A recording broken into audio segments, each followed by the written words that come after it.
देखिए, आज समझना है मुद्रा के कार्य को।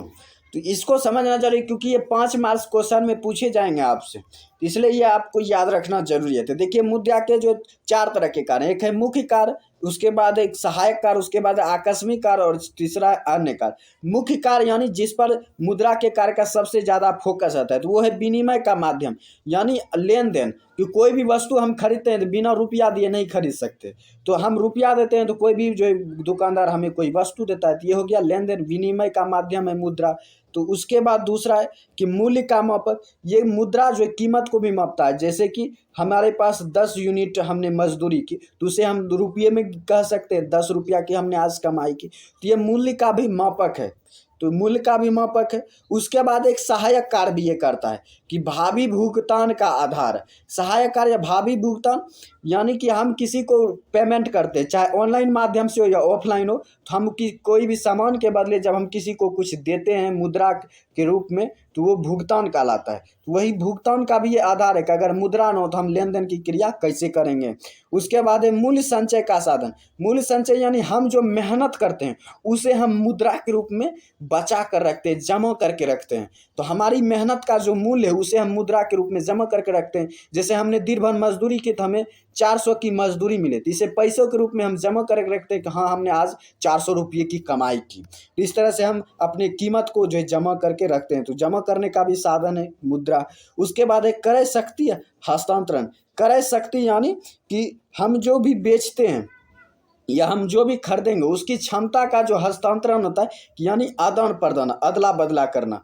तो ये भी जो है हमारे जो बेचने की, किसी भी वस्तु को दूसरे को सौंपने की या बेचने की शक्ति को भी जो है हस्तांतरित करता है। कौन? तो वो है मुद्रा। ये हो गया सहायक कार्य, यानी ये हेल्प करता है। मुद्रा जो हेल्प करता है हमारे जीवन में या हमारे आर्थिक क्रिया में। उसके बाद है आकस्मिक कार्य। आकस्मिक कार्य यानी अचानक हमें इसकी जरूरत पड़ जाती है मुद्रा की।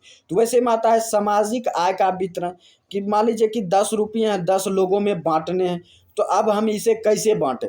अब देखिए, रुपया तो बाद में हो गया कि रुपया मुद्रा कहलाता है। तो हमने रुपया जो है, हमने रुपये को जो है लेन देन का साधन बना दिया, इसीलिए रुपया मुद्रा में आ जाता है। लेकिन ये जरूरी नहीं रुपया ही मुद्रा कहलाता है। तो इसलिए जो है मुद्रा जो है कि सामाजिक आय का वितरण, यानी कि 10 व्यक्ति ने 10 यूनिट की मजदूरी की, अब उसको जो है, अब इसको तो देना है, इस 10 व्यक्ति को हर जो है इसकी मजदूरी का फल देना है। तो फल किस रूप में दे? तो फल हम इसे मुद्रा के रूप में दे सकते हैं। हाँ भाई, पैसे के रूप में तुम अपनी मजदूरी का जो है फल ले लो। तो इस तरह से जो सामाजिक आय का भी वितरण करता है कौन? मुद्रा। उसके बाद है साख का आधार। साख यानी हम जो बचत करते हैं, या हम जो साख हम जो जैसे कि चेक हो गया, तो चेक आता है साख में, बैंकिंग साख प्रणाली में आता है। चेक, एटीएम, ये सब साख प्रणाली में आता है।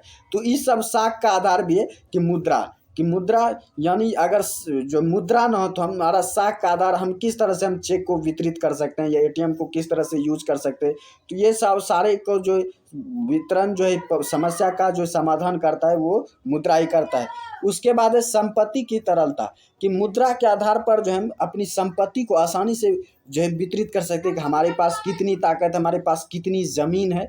ये सारी जो है हम मुद्रा के रूप में जमा कर सकते हैं। हाँ भाई, हम करोड़पति हैं, हमारे पास 10 करोड़ रुपये हैं। तो ये हम अपनी संपत्ति बता रहे हैं। तो किसके रूप में बता रहे हैं? मुद्रा की सहायता से हम अपनी संपत्ति को बता सकते हैं आसानी से।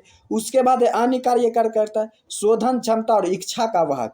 इच्छा यानी हमें गोलगप्पे खाने की जो है मन कर गया, तो हम किस रूप में खाएंगे। अब मान लीजिए मुद्रा नहीं थी, रुपया का चलन नहीं होता, तो हम क्या जाते कहने एगो भुट्टा ले ला, तब हमको दीजिएगा खाने के लिए गोलगप्पा, या हमको है ये गेहूँ ले लीजिए 1 किलो, तब हमको गोलगप्पा खाने दीजिएगा। तो इस तरह से हम कहने जाते, अगर रुपया का चलन नहीं होता। तो इच्छा का वाहक भी है, हम आसानी से, हमें गोलगप्पे खाने का मन हुआ, 10 रुपया दीजिए या 20 रुपया दीजिए, जितने रुपये का खाने का मन, आसानी से आप खा लेंगे। उसके बाद है शोधन क्षमता। तो शोधन यानी कि हम जीवन में जो भी आर्थिक क्रिया करते हैं उसमें जो हम आर्थिक नियोजन करते हैं या आर्थिक समस्या का निवारण करते हैं, तो वो मुद्रा के रूप में हम आसानी से कर सकते हैं। तो ये मुद्रा के कार्य हो जाते हैं 4 तरह के। तो इसका विश्लेषण आप अपनी समझ के अनुसार जो कर सकते हैं। तो आपको पहले समझना होगा, फिर ही आप विश्लेषण कर सकते हैं।